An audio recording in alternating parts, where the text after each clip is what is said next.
Olá, tudo bem? Aqui é a Gabi Dias, do Yoga com Intenção. E hoje mesmo com chuva eu vim aqui gravar esse vídeo especial para vocês falando sobre consciência corporal. E que a gente vai falar sobre esse assunto que eu acredito que é um assunto tão importante para as nossas vidas e principalmente, né, claro, para a prática do yoga, para a nossa saúde, para o nosso bem-estar, para o nosso equilíbrio físico e emocional. Falando um pouco de mim, eu agora voltando um pouco para o passado assim rapidinho, não sei se é esse o teu caso também. Na escola eu lembro das aulas de biologia, quando a gente tinha que estudar o corpo humano, quando a gente tinha que saber a nossa estrutura, saber um pouquinho, né, aquela parte de como a gente funcionava, órgãos, sistema digestivo, como é que a gente funcionava por dentro, sistema respiratório. Eu achava tudo aquilo muito chato. Eu quis ser médica por um tempo, né, rapidinho, assim, quando eu era bem pequena, e depois já mudei para a área de criação, então eu acabei me formando em design. E essa parte, assim, não me interessava muito quando eu era mais nova. E eu sempre achei uma maneira muito maçante a forma com que era passado na escola e a forma com que a anatomia, no geral, era vista, né.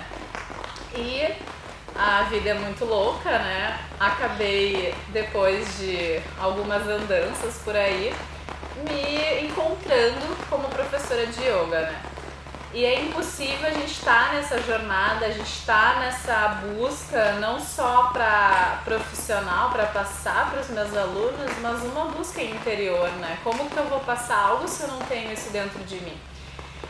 Então, nessa jornada do yoga, eu comecei a reverter muito o meu olhar para o meu corpo.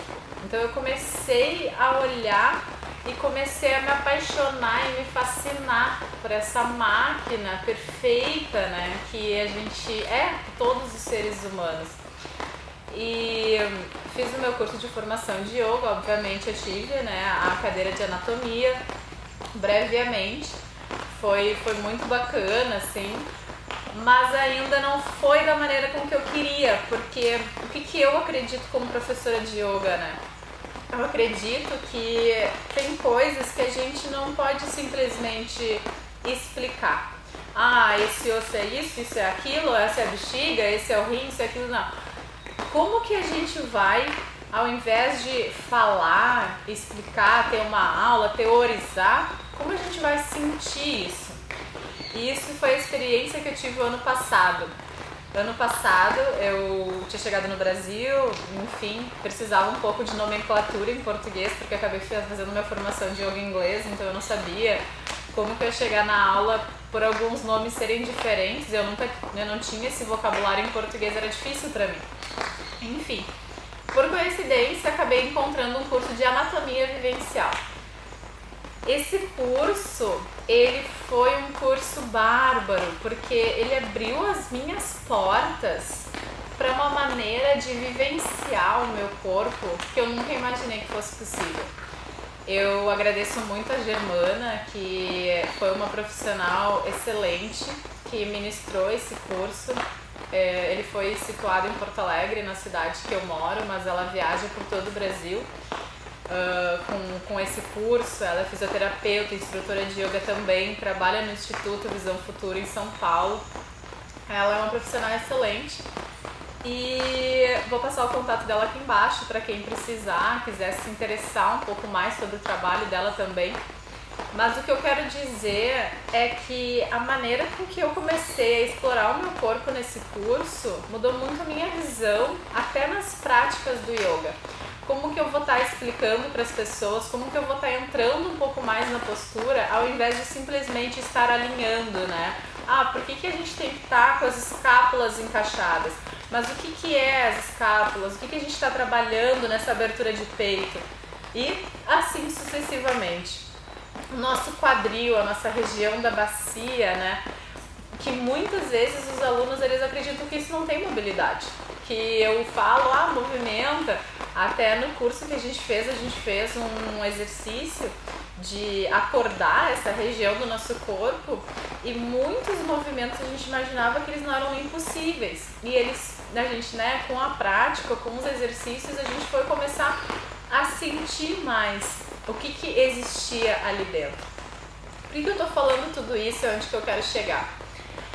Nesse curso que eu fiz de anatomia vivencial, a gente conheceu um método que é conhecido como método Feldenkrais, que é um físico, ele é francês e ele descobriu, ele tinha um problema no joelho e para ele se curar, porque os médicos diagnosticaram que ele não ia poder mais caminhar, ele acabou desenvolvendo, explorando o corpo dele e desenvolvendo uma técnica de consciência corporal, exploração do corpo, para ativar partes do cérebro que pudessem de alguma maneira acordar relacionados, né, partes do cérebro relacionadas com o corpo que pudessem de alguma maneira curar, pudessem ativar algum movimento que de alguma forma tivesse sido apagado.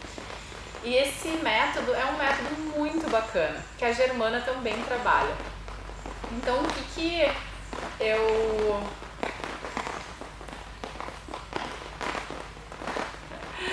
Desculpa, eu tava vendo se alguém ia entrar aqui, porque eu tô gravando no meu local de trabalho. Como vocês podem ver, não tem ninguém nesse momento. Voltando. O que esse método, né? Qual é o maior benefício dele? Ele vai trazer além de trazer a consciência para o teu corpo, ele vai voltar lá para os teus movimentos básicos. Ele vai voltar lá para quando a gente era bebê, como que a gente começou os nossos primeiros movimentos, como que a gente começou a criar esse esqueleto. E muitas vezes é porque a gente acabou perdendo, né, com o passar do tempo, essa consciência do nosso corpo.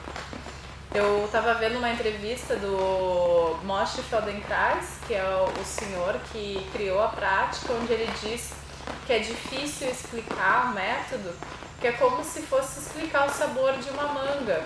A gente precisa provar a manga para a gente conseguir sentir, né, e explicar um sabor. Então, a mais ou menos o que eu acho, que a experiência que eu tenho, é que muitas vezes a gente fala muito de consciência corporal e a gente procura teorizar a anatomia. A gente procura estudar, a gente procura, né, saber todos os termos, saber toda a nomenclatura de musculatura, ossos, órgãos e tudo mais. Mas de que maneira a gente pode ter consciência e de que maneira a gente pode sentir o que a gente está trabalhando? Como que a gente pode trazer isso para dentro do nosso corpo? E existem diversas maneiras para isso. Claro, se tu tiver a oportunidade de ter uma vivência com algum profissional, algum workshop na tua cidade, alguma aula no YouTube que tu encontre de consciência corporal, método Feldenkrais, alguma coisa, até mesmo o yoga, ele vai começar a trazer. Mas como que agora eu te pergunto, tu pode trazer um pouco mais de consciência para o teu dia a dia? Eu lembro que um dia eu estava conversando com uma amiga minha e ela é muito versátil, ela é muito criativa e ela pegou e me falou, tô fazendo uma faculdade nova. Eu falei, que faculdade? Ela, a faculdade da Kátia, Kátia é o nome dela. E aí eu falei, como assim, amiga? Me explica isso. Dela assim, eu decidi todas as matérias que eu tenho interesse, tudo que eu tenho interesse em trabalhar, em me aprofundar, porque eu tô dedicando uma hora para cada coisa. Então ela decidiu, ela fez lá uma escala, né, do que ela precisa trabalhar, do que ela tem vontade. E ela tá estudando tudo pela internet, e ela tá fazendo tudo isso sozinha. E aí eu pensei, mas por que a gente não pode fazer isso, né? Todo mundo. Por que a gente não tem essa liberdade de trabalhar? Então, de repente, se tu tiver interesse nessa parte da consciência corporal e quiser trazer isso pra ti, quem sabe tu na tua casa não começa a um dia escolher, hoje eu vou ler sobre o meu sistema respiratório. Por que é tão importante eu respirar lentamente? O que a minha respiração me traz de benefício? Então essa semana eu vou me aprofundar, eu vou pesquisar, eu vou ter mais informações e eu vou vivenciar. Eu vou atrás de práticas respiratórias, eu vou começar a entender como a minha respiração está se comportando no meu corpo. Outro dia eu vou querer saber um pouco mais sobre a minha coluna, eu vou querer saber um pouco mais sobre a minha postura, outro dia sobre o meu quadril. Então assim, existe muita informação por aí, existem muitos meios pra gente se descobrir, mas principalmente eu acho que o essencial é a gente se abrir, sabe? É a gente se permitir fazer algo novo, a gente se tocar, a gente conhecer o nosso corpo, a gente entender o que está por dentro desse corpo, de que maneira que a gente está trabalhando, de que maneira que a gente está deixando essa consciência afetar o nosso dia a dia, né? Então, um grande beijo, até a próxima. Namastê.